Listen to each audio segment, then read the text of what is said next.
Morning student. ये video virgin मेरी high secondary school Ujjain द्वारा प्रेषित है। बच्चों, आज मैं आपको डॉक्टर अब्दुल कलाम जी एवं मदर टेरेसा जी के बारे में पढ़ाने जा रही हूँ। बच्चों, वैसे तो आप इनके नाम से परिचित होंगे। ये हमारे देश के 11वें राष्ट्रपति रह चुके हैं। अब्दुल कलाम जी एवं मदर टेरेसा जी समाज सेविका के रूप में हमारे देश में कार्य किए हैं। अभी मैं इस पाठ के माध्यम से आपको उनके जीवन की प्रमुख घटनाओं के बारे में पढ़कर समझाती हूँ। आइए पाठ में देखें। पाठ का नाम प्रेरक प्रसंग। ये चित्र किन व्यक्तियों के हैं? ये चित्र किन व्यक्तियों के हैं? तो फर्स्ट चित्र अब्दुल कलाम जी का है और दूसरा मदर टेरेसा जी का है। क्या आप इनके बारे में कुछ जानते हैं? आइए हम इस पाठ में पढ़ते हैं।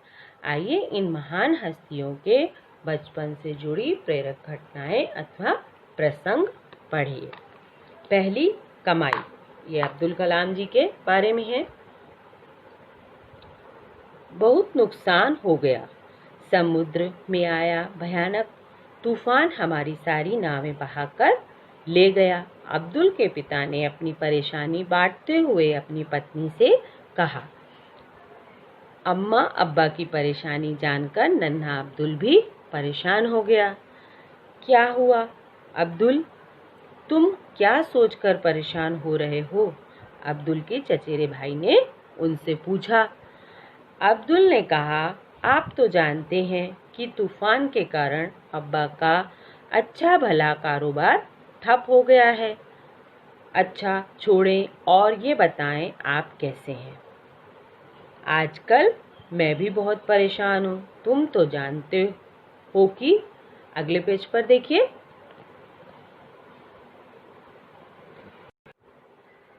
उनके भाई ने कहा कि तुम तो जानते ही हो कि दूसरा विश्व युद्ध छिड़ा हुआ है।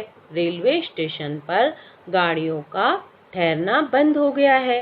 अखबारों के बंडल ट्रेन से गिरा दिए जाते हैं।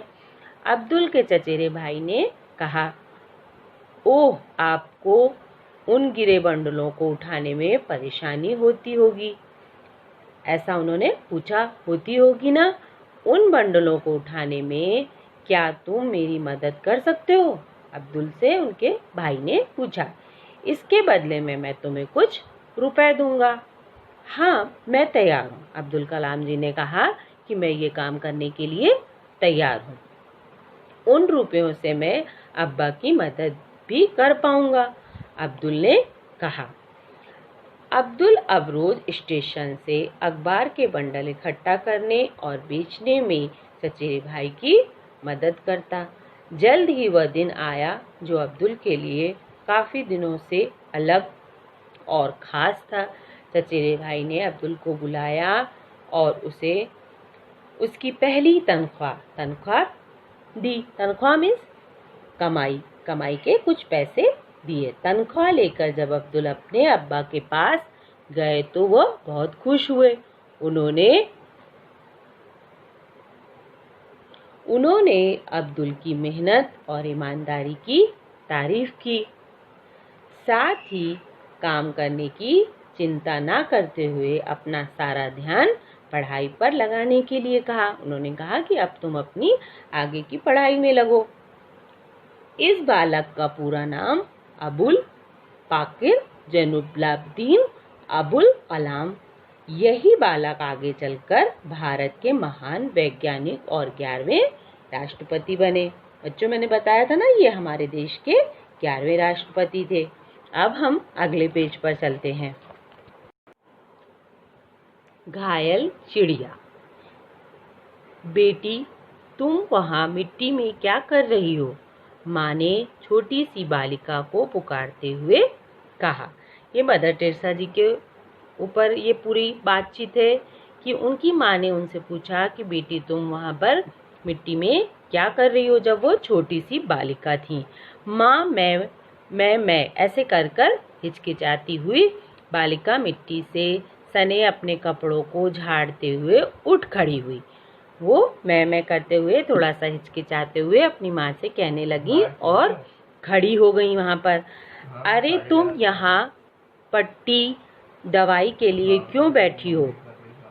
ये तुम्हारे हाथ में क्या है?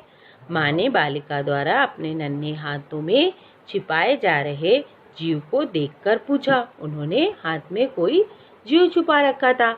माँ ने ये चींची चिड़िया है, बालिका ने उत्तर दिया। उन्होंने अपनी माँ को जवाब दिया कि ये एक चींची चिड़िया है, इसे छोड़ दो और आसमान में उड़ने दो। माँ ने चींची को बालिका के हाथ से छुड़ाने का प्रयास करते हुए कहा, माँ, इसे चोट लगी है, मैं इसे जरा दवा लगा रही हूँ। चींची की चोट दिखाते हुए बालिका ने कहा। माँ बालिका का दया भाव देखकर हैरान रह गई। उनकी माँ उनका दया का भाव देख करके बहुत हैरान हुई। बालिका ने अगले कुछ दिन तक चिड़िया की देखभाल की, उसकी दवा पट्टी करी और ठीक होते ही उसे नीले गगन में पंख फैलाकर उड़ने के लिए छोड़ दिया। ये नन्ही बालिका आगे चलकर महान समाज सेविका मदर टेरेसा के नाम से प्रसिद्ध हुई।